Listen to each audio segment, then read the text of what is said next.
do not remember a name. You only remember the pain. It is your first memory and your only constant companion. A high, keening thrum that lives behind your eyes. It has a shape, a form. You are inside it, or perhaps it is inside you. They call it the agony prism, a cage of crystalline light and focused suffering. It hums with the torment of 1,000 captured minds, and your own is a fresh voice in its terrible choir. You feel the cold metal against your back. It is the only constant in this gray reality. The air itself tastes of ozone and recycled fear. Light is a dull crimson glow. It pulses in time with the throb of the prism. This is your entire world, a cell, a light, and a pain that is older than your own thoughts. You have never known anything else. Your life is measured in cycles of intensity. Sometimes the pain is a dull ache, a background noise you can almost ignore. In those moments, you can think. You can remember fragments. The ghost of a warmer sun, the memory of a gentle touch. These are dangerous thoughts. Hope is a fuel they burn with ruthless efficiency. Then, the cycle shifts.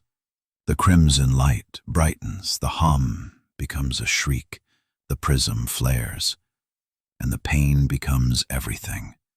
It scours your mind clean of memories. It burns away all thought except the desperate wish for it to end. This is when they feed. Your captors are the Xi, Lar Hegemony, a star-spanning empire built on misery. You see them as shimmering figures outside your cell, tall and impossibly thin. Their forms blur at the edges like heat haze. They have no visible mouths, no audible voices, but you hear them in your head. Their thoughts are cold and sharp like surgical steel. They are psychic vampires. They do not drink blood or feast on flesh. They consume emotion in its purest form: anguish, despair, terror. These are their vintage wines, their power source. Their entire civilization runs on the processed suffering of countless worlds. Their ships draw power from it. Their cities glow with it. Their very well-being depends on it. You are a battery, a resource, and you are being drained. You watch them as they watch you. Their silent thoughts appraise your output. A good vintage, this cycle. The human spirit provides a unique resonance, a complex flavor profile of defiance mixed with despair. It is a delicacy. They are connoisseurs of sorrow, and they believe you are nothing more than livestock, an interesting but ultimately limited creature. They are wrong. For all their ancient power, all their star science, they have made one critical miscalculation. They assumed that a mind could be endlessly broken. They did not understand human spirit. They did not understand that what does not kill you can make you something else entirely. Something they should have feared. The endless torment should have erased you. It should have scoured your soul down to a nub of shivering terror. And for a long time it did. You screamed until your mind was raw. You begged for release in a language no one could hear. You broke, over and over again. Each time they rebuilt the shattered pieces of your psyche, just so they could break you again. It was an efficient process. But something inside you refused to stay broken, a core of something stubborn and infuriatingly resilient. It was small at first, the tiny, hard ember in the howling storm of pain. While your mind screamed, this part of you watched. It learned. It began to see the pain not as an attack, but as a tool. The agony prism was a weapon aimed at you. But a weapon has a handle. The pain becomes a whetstone. Your will is the blade. With every cycle of agony, you secretly sharpen it. You stop fighting the pain. You stop trying to push it away. Instead, you lean into it. You explore its edges. You learn its texture, its rhythm. You let it wash over you, through you, and you hold on to that single, defiant spark of self, the part of you that says, I am. The Xylar don't notice at first. Your output of delicious anguish remains high. In fact, it grows in potency. They register it as a success. The human specimen is proving remarkably productive. They have no framework for what you are doing, no concept of embracing the very thing they use as a weapon. They are masters of inflicting pain, but they have no understanding of enduring it. A new figure appears outside your cell. It is different from the others, sharper, more focused. The psychic pressure it exudes is immense. The other Xylar defer to it. In your mind, a name forms, spoken in their cold mental tongue. Inquisitor. This one is a master of its craft. It is here to push you, to see just how much suffering a human mind can produce before it finally snaps for good. The Inquisitor adjusts the prism's frequency. The dull crimson glow in your cell intensifies to a blinding white. The hum becomes a physical blow. The pain is no longer a shriek. It is the sound of a universe being torn apart inside your skull. It is absolute. It is total. There is no room for thought, no room for defiance. There is only the white fire. But you have been training for this. Deep within the inferno, the ember of your will still glows. You have learned to shelter it, to protect it. Now, you unleash it. You don't push against the pain, you pull. You draw the torrent of energy into yourself, into that single, unyielding point of identity. You are not a victim. You are a forge, and this is the fire. The Inquisitor feels something new, a resistance, not a pushing back, but a pulling in. It is fascinated, curious. It increases the power. The crystalline walls of the prism begin to vibrate audibly. A fine, high-pitched ringing joins the psychic onslaught. The Xylar has never seen a specimen absorb so much. The creature must be on the verge of total psychic collapse, a truly exquisite moment. But you are not collapsing. You are focusing. All the pain, all the energy of the prism is being drawn into a single point, your will. The blade is now white-hot. The wet stone is grinding itself into dust. The Inquisitor pours more power into the system. It wants to witness the breaking point. It wants to savor the final, beautiful snap. A miscalculation of galactic proportions. You feel a new sensation, a deep, resonant tremor that starts in your mind and spreads to the prism itself. The structure is not designed for this. It is designed to broadcast, not to be drained like a capacitor. For the first time, you feel a flicker of something other than pain from the device. You feel strain. And then it happens. A sound like a striking bell echoes in your mind and in the physical world. A hairline crack appears on the smooth, crystalline surface of the agony prism. It is no bigger than your thumbnail, but it is the most beautiful thing you have ever seen. The pure white light within the prism flickers. For a single, glorious microsecond, the pain lessens. The Inquisitor recoils in shock. Such a thing is impossible. The prism is flawless, perfect. The crack is a flaw, a wound in the perfect engine of your torment. And you focus on it with the entirety of your being. You pour your will, your pain, your entire existence into that tiny fracture. You are no longer just absorbing the energy. You are redirecting it. The Inquisitor frantically tries to reduce the power flow, but it's too late. You are now in control of the weapon that was meant to destroy you. The first crack becomes your anchor. It's a flaw in their perfection, a testament to your endurance. The Xylar Inquisitor stares, its shimmering form radiating disbelief and a faint trace of something new. Fear. It had expected you to break. It never considered that you might break its tool instead. The fine, high-pitched ringing grows louder. The vibrations intensify. The game has changed. You feel the power ebb and flow. The Inquisitor tries to regain control, to stabilize the energy field, but you have a foothold now, a crack in the armor. You jam your will into it like a crowbar. With every pulse of agony the prism throws at you, you catch it, you channel it, you send it surging right back into that hairline fracture. The crack spreads, a spiderweb of light branching out across the crystal surface. Each new line is a note in a symphony of liberation. The sound is deafening now, a resonant chime that shakes the very foundations of the cell block. Alarms begin to blare, not in your mind but in the corridor. Real, physical alarms. The Xylar guards shimmer with panic. They have never witnessed such a thing. Their perfect technology is failing. With a final, monumental effort, you pull. You take every ounce of pain you have ever felt, every moment of torment, every echo of suffering from the thousands of other minds in the Prism's network. You gather it all into a single, massive wave of pure mental force, and you unleash it.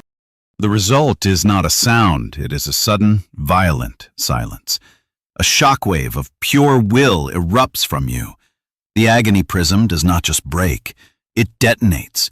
Crystalline shards, suddenly inert and cold, fly across the cell. The crimson light vanishes. The psychic shriek is gone. For the first time in your memory, there is no pain. There is only a profound, ringing stillness. The front of your cell, the transparent barrier that held you, shatters into a million pieces. Freedom tastes like ozone and victory. The stillness lasts for 3 seconds, 3 perfect, silent heartbeats. Then chaos erupts. The Xylar guards are in disarray. The psychic backlash from the prism's destruction has stunned them.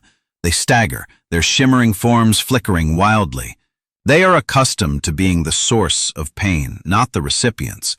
You do not hesitate. You are on your feet, your muscles screaming in protest from long disuse, but your mind is clear, sharper than it has ever been. You stumble out of the ruined cell, into the sterile gray corridor. The air is cold, real, unfiltered by a torture device. You take a breath, and it feels like the first breath you have ever taken. The Xylar are recovering. Their cold thoughts begin to focus again. Anger, violation. They see you not as a prisoner, but as a contamination, a rogue weapon that has been turned against them. You have no plan, no knowledge of this place. There is only one instinct: flee. You run. Your bare feet slap against the metallic floor. You are weak, malnourished. But you are fueled by something more potent than muscle. You are fueled by a lifetime of stored defiance. You are a living explosion. You plunge into the labyrinthine corridors of the Xylar capital, a ghost escaping its own tomb. The city is a marvel of cold, alien engineering. Towers of dark metal pierce a sky choked with smog and artificial light. Walkways and transport tubes weave between them in a dizzying web. You stick to the shadows, the underlevels, the maintenance tunnels and ventilation shafts, the mechanized guts of the great machine. It is a world away from the sterile prison cells above. Down here, it is dark, grimy, and you are not alone. The air hums with machinery and drips with foul-smelling liquids. You move through the darkness, a phantom in the machine. Your senses, honed by the prism, are now a formidable tool. You can feel the psychic residue of the Xylar patrols. You sense their approach long before they are near. You learn the rhythms of this underworld, the shift changes of the robotic sanitation drones, the power cycles of the great atmospheric processors. You are a survivor, but you are also a hunter now of a different sort. You hunt for safety, for information, for a moment's peace. The Xylar's control is absolute in the gleaming upper levels, but down here in the grease and the grime, their grip is less certain. They find this place distasteful, unworthy of their direct attention. They leave the policing to automated systems and psychic wards. But you are now immune to their mental tricks. You walk through their psychic alarms like a breeze through an open door. They're hunting a ghost. One day, huddled behind a humming power conduit, you see them. Others, not Xyler, not human, beings of different shapes and sizes. A hulking creature with a carapace of stone, a slender being that seems to be made of woven light, a small, furred creature with 4 trembling arms. They are huddled in the shadows, their forms exuding a familiar aura, the quiet, hopeless pain of the enslaved. They are the forgotten ones. They are the broken remnants of races the Xyler have conquered, beings whose worlds have been shattered, whose spirits have been fed into the great machine of the hegemony. They are the ones who were not deemed worthy of an agony prism. They are simply discarded, left to waste away in the darkness of the Undercity, slaves who have outlived their usefulness. You approach them slowly, cautiously. They flinch at your approach. In you, they see another victim, another broken soul lost in the darkness. Your human form is frail compared to their varied bodies. You are gaunt, scarred, clad in the rags of a prisoner's tunic. They see no threat in you. They see no weapon. They see only another mouth to feed from their meager, scavenged supplies. They share their food, a tasteless nutrient paste. They share their warmth. They speak in a pidgin of a dozen different languages, a mix of guttural clicks, soft chimes, and weary sighs. They tell you their stories, stories of lost homes, of star-born fleets turned to dust, of a cruelty that is as patient as it is absolute. They are a people defined by their shared trauma. They have forgotten what it feels like to hope. You do not tell them what you are. Not at first. How could you explain?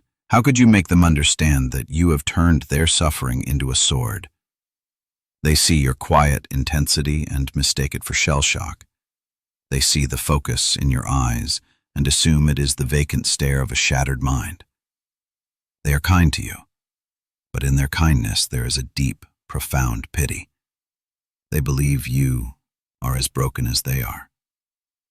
You will have to show them otherwise. You need to train. The escape was instinct, a raw, uncontrolled burst of power. But it was clumsy. The sledgehammer where you now need a scalpel. You find a secluded chamber deep in the Undercity, an abandoned geothermal vent. The air is thick with heat and the smell of sulfur. It is here you begin your work. The forgotten ones think you seek solitude to grieve. They do not understand you are forging a weapon. The process is agonizing. To call upon your power, you must call upon the pain. You must remember the prism. You must invite the memory of that endless, shrieking torment back into your mind. At first, it threatens to consume you all over again. The phantom agony is so real your body convulses. Sweat pours from you. But you hold on. You hold on to the memory of the crack in the crystal, the memory of freedom. You learn to shape the raw energy. You visualize it.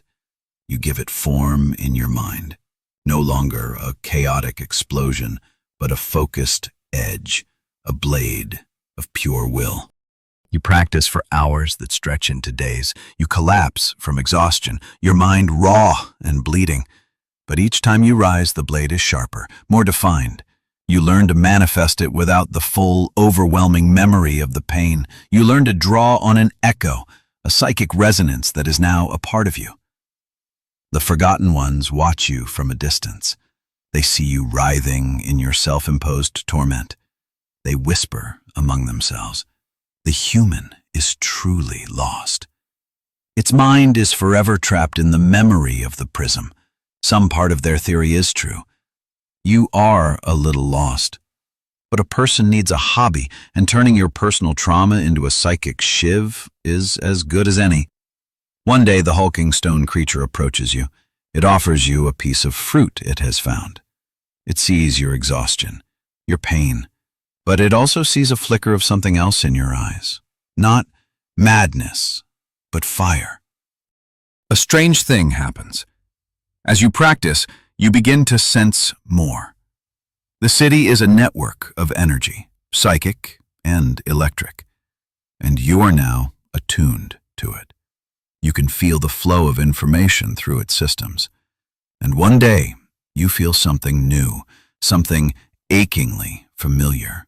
A signal, faint, distant, but unmistakably human. It is a distress beacon from a human freighter, the Stardust Drifter.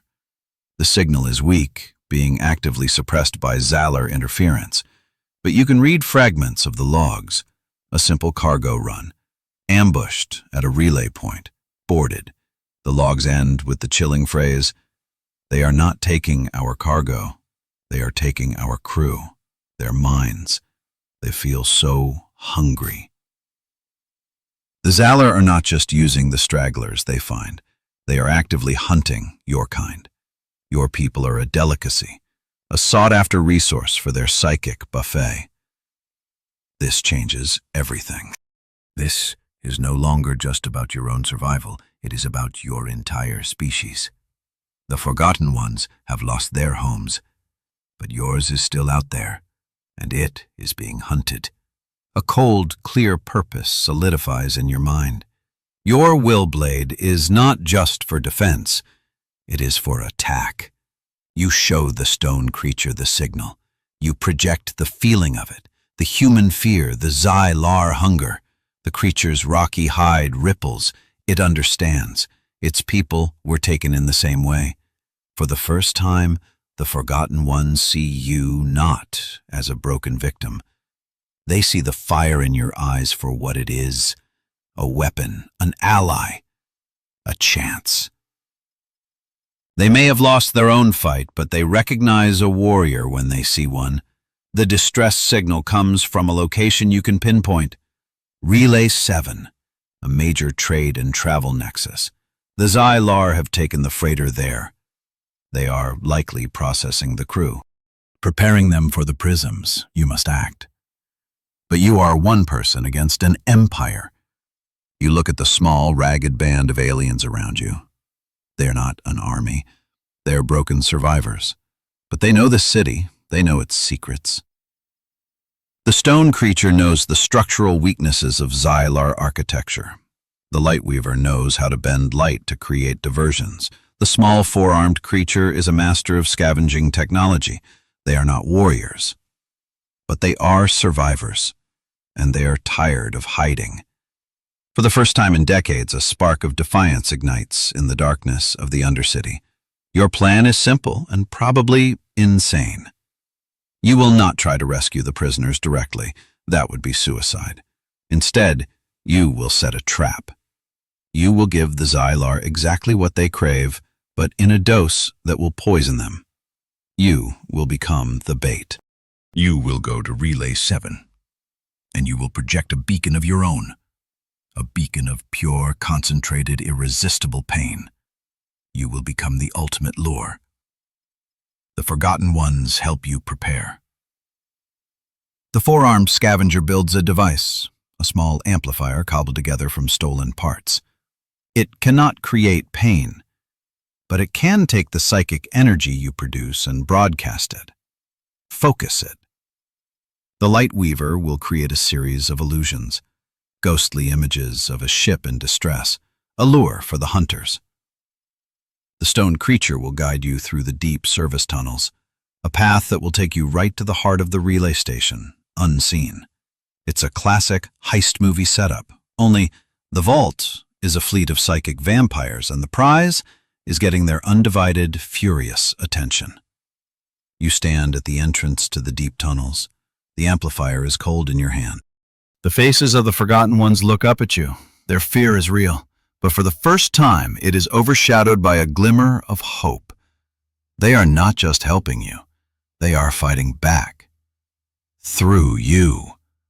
You are their will blade now. You nod once. and then you descend into the darkness, to become the pain the Xylar so desperately desire. The journey through the service tunnels is a descent into the planet's core. The heat is immense. The pressure is a physical weight, but you are focused. You can feel the humans at Relay 7. Their fear is a constant, sickening hum in your mind. It fuels your resolve. The Xylar fleet is there, a dozen sleek, dark cruisers hanging in the void around the station. They are harvesting their catch. The thought makes your will blade sharper. You reach your destination, a maintenance node directly beneath the central command spire of Relay 7. Above you, through meters of metal and shielding, the Xylar orchestrate their empire of agony. You hold the small, scavenged amplifier. It feels flimsy, inadequate, but it is all you have. You take a deep breath. You close your eyes. And you reach for the memory of the prism. This time, you do not fight it. You welcome it. You let the white, hot agony flood your mind.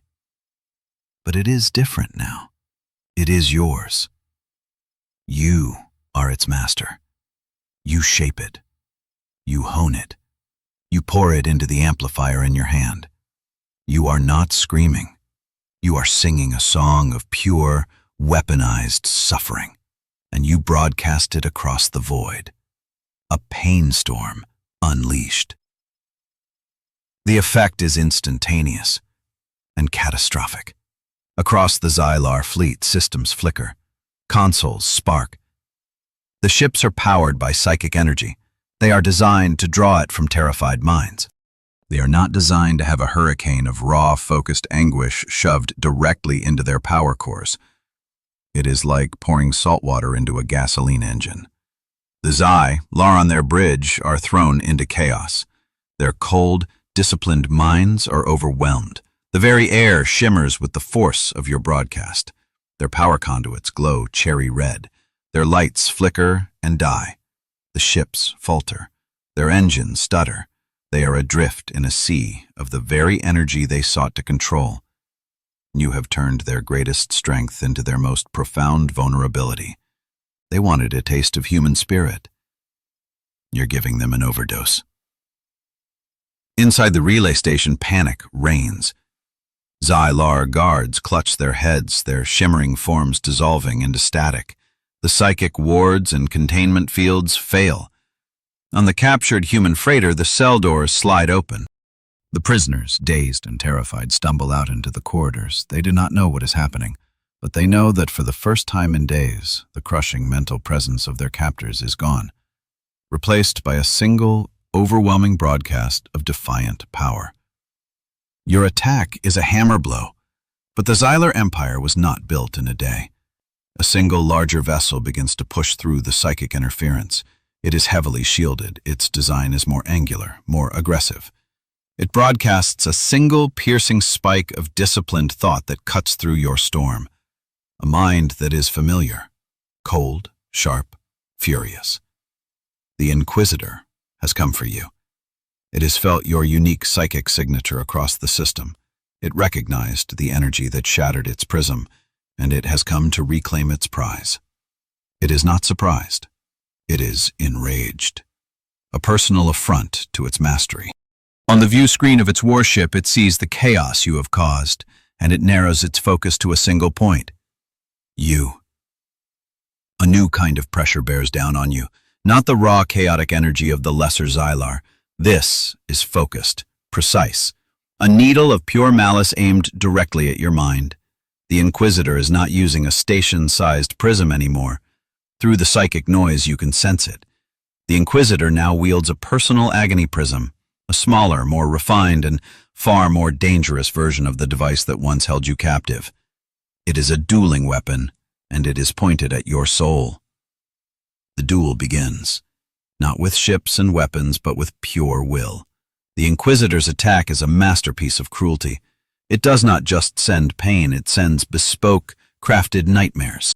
It plucks your own memories from your mind, the ghost of the warm sun, the memory of a gentle touch, and twists them into instruments of torture. It shows you visions of the human freighter being destroyed, of the forgotten ones being discovered and exterminated. It is a surgical, psychological assault. You reel from the attack. Your pain storm falters. The Inquisitor's focused hatred is far more difficult to counter than the blunt instrument of the prison. Your will blade feels dull against its precision. You are raw power. It is disciplined skill. The fate of the captured humans, of your new allies, hangs in the balance. You can feel their terror returning as your broadcast weakens. You are losing.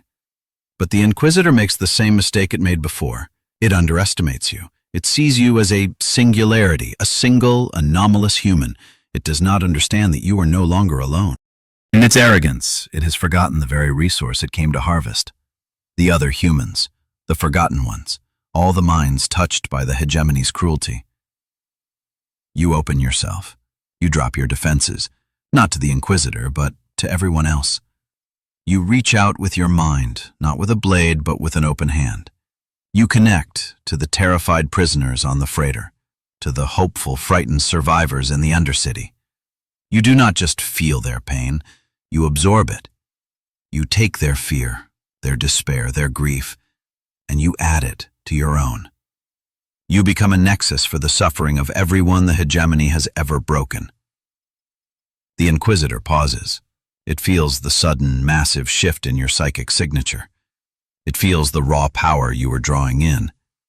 It is an impossible amount of energy, far more than a single mind could possibly contain. It is the collective agony of 1,000 worlds, the focused despair of 1 billion broken souls. It is everything the Xi-Lar have ever inflicted, and you are about to give it back. You become a conduit for it all, a living lens. The will blade is no longer a sword in your hand. You have become the blade. All the pain, all the defiance, all the hope. You gather it into one single, incandescent point. This is not an attack, it is a judgment. You unleash the empathic supernova. A wave of pure, unfiltered, raw emotion erupts from you. It is not just pain. It is the love for a lost home, the fierce protectiveness of a parent for their child, the stubborn hope of a survivor, the righteous fury of the wronged. It is the totality of the experience the Xi-Lar have fed on for centuries, but it is no longer a simple meal. It is a tidal wave of reality that their sterile, parasitic minds cannot comprehend. The Inquisitor's personal prison shatters. Its warship's bridge explodes in a flash of white light. The Inquisitor itself releases a silent mental scream of pure, unadulterated shock as it is touched by true empathy for the first time in its millennia-long existence. The sensation does not just hurt it. It erases it. The Xi-Lar fleet, what remains of it, is broken. The ships, their power source and pilots gone, drift silently in the void. A fleet of ghost ships. In the silence, you collapse. The effort has almost destroyed you. But as you lie in the darkness of the maintenance tunnel, you can feel it. The fear from the human freighter has been replaced by awe. The quiet despair of the forgotten ones has been replaced by a fierce, burning pride. In the heart of the Xi-Lar hegemony, a wound has been opened. A wound of hope. You are no longer a prisoner. You are no longer a victim. You are no longer just a survivor. Across the stars, beings who have lived in fear of the Xi-Lar will hear the story. The tale of the ghost that haunted the machine. The story of the human who took the pain that was meant to destroy them and forged it into a weapon of impossible defiance. You have become a beacon, a living symbol that the age of the hegemony is not eternal, that even the deepest darkness can be broken by a single stubborn light. Your name is no longer pain. Your name is hope.